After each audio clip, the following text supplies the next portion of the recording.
Exemplary Teaching. Christian leaders are to both teach correct doctrine and practice what they teach. Here's Gene to explain.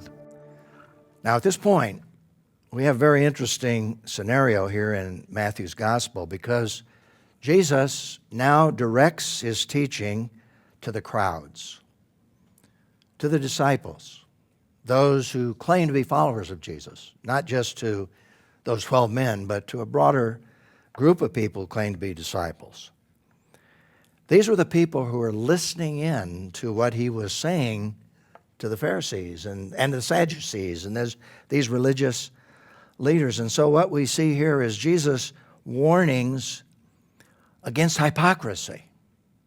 He's been dealing with hypocrisy in the lives of these religious leaders. And so here he gets very direct.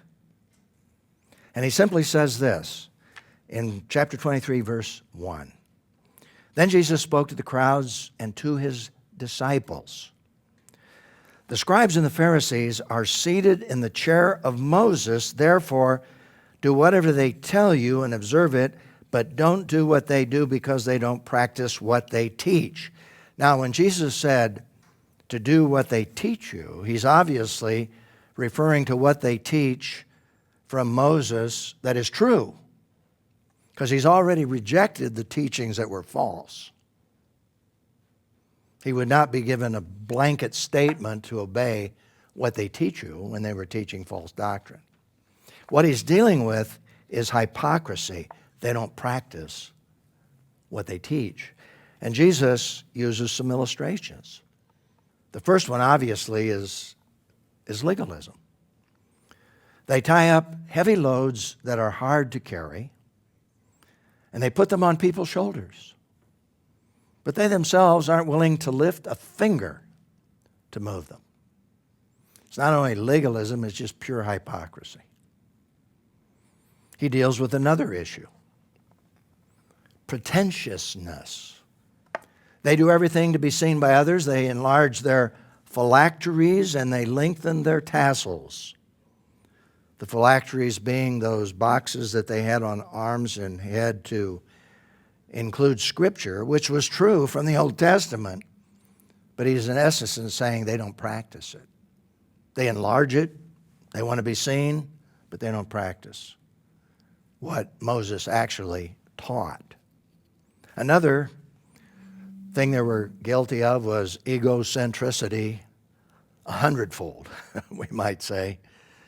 They love the place of honor at banquets, the front seats in the synagogues, greetings in the marketplaces, and to be called rabbi by people.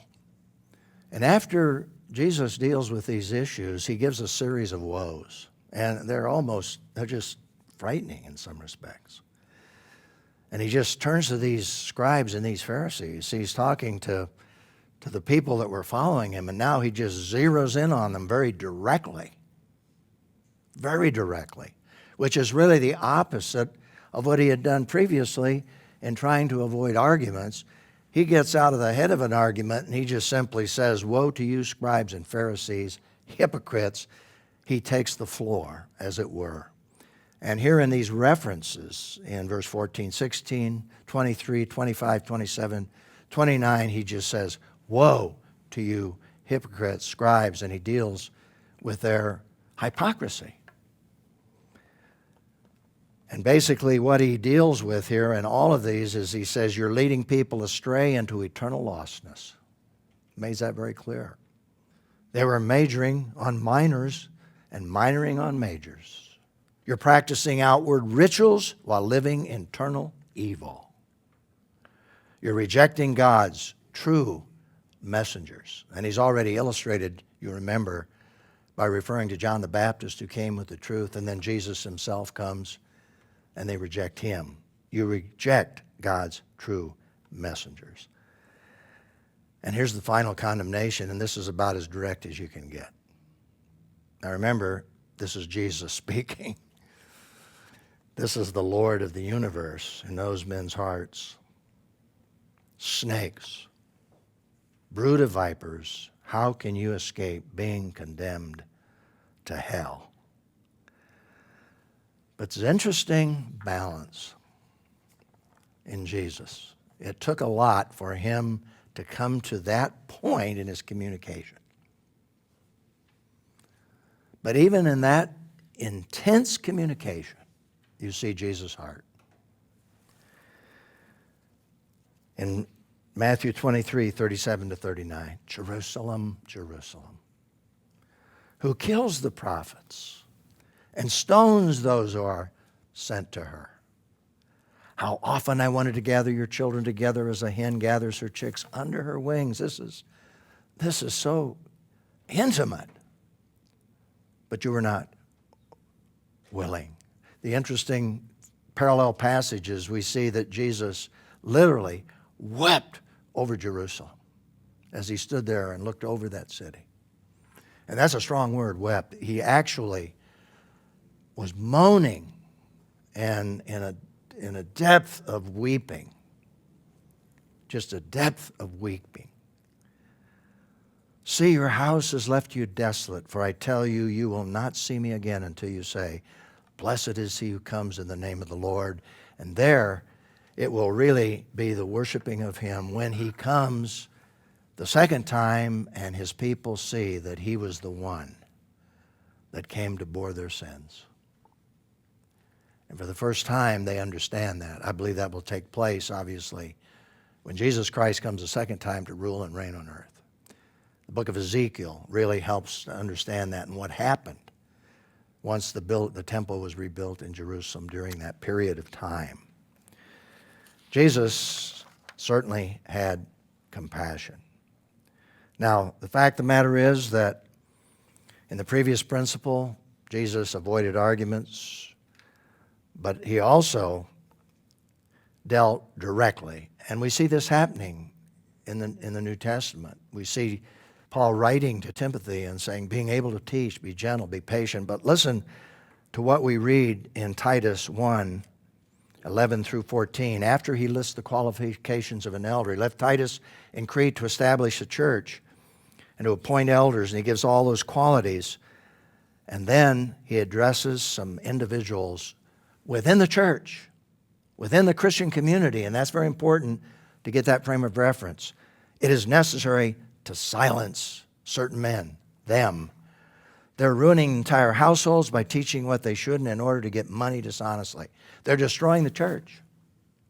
They've infiltrated the church. And one of their very own prophets said, Cretins are always liars, even their own prophets. And philosophers say that Cretins are always liars, evil beasts, lazy gluttons. In other words, the worst of worst humanity could be found in Crete, where Paul and Titus founded these churches. And so he says this testimony is true, that these guys write about this, and it's true of you who are destroying the church. For this reason, Titus, rebuke them sharply. That's the other side. Protect the sheep. Rebuke them sharply so that they may be sound in the faith and may not pay attention to Jewish myths and commands of people who reject the truth. So there is a place for practicing direct confrontation to protect the sheep of Jesus Christ from people who are literally trying to lead them astray. And so we see this balance even within the letters that were written to the church. And so we see the question, as you reflect on Jesus' Beatitudes in Matthew 5 and these denunciations in Matthew 23, in what specific ways does his woe statements apply to some so-called Christian leaders today? The Beatitudes, contrast those with these woe statements. You have an incredible difference there on that continuum. And you see, most of what Jesus taught was towards helping people to believe. But finally, the hammer falls when it comes to the religious leaders who will not listen and who reject the truth and believe what they want to believe. And in love, very direct, tough love, he addresses them. And what I would like to say again is that the frame of reference here is the church, where in local churches we have to deal with false doctrine. especially of those who claim to be leaders, because they'll destroy the church.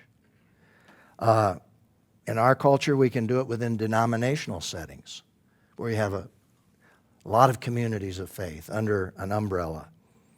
Generally speaking, I think we have to be very careful when we speak to the world, because here Paul is addressing those within the church community, within believing community, to communicate with them. And I think what Paul wrote to Timothy in chapter 4, verses 11 and 12, really summarizes this principle when he said, Timothy, we should practice what we teach. And that's the whole thing that he's trying to get across here. Command and teach these things. What things? Don't let anyone despise your youth. And he was a young man, relatively speaking. But he says, Timothy, set an example for the believers. How? In speech, in conduct, in love, in faith, and in purity. So let's remember this principle to live by. Christian leaders are to both teach correct doctrine and practice what they teach.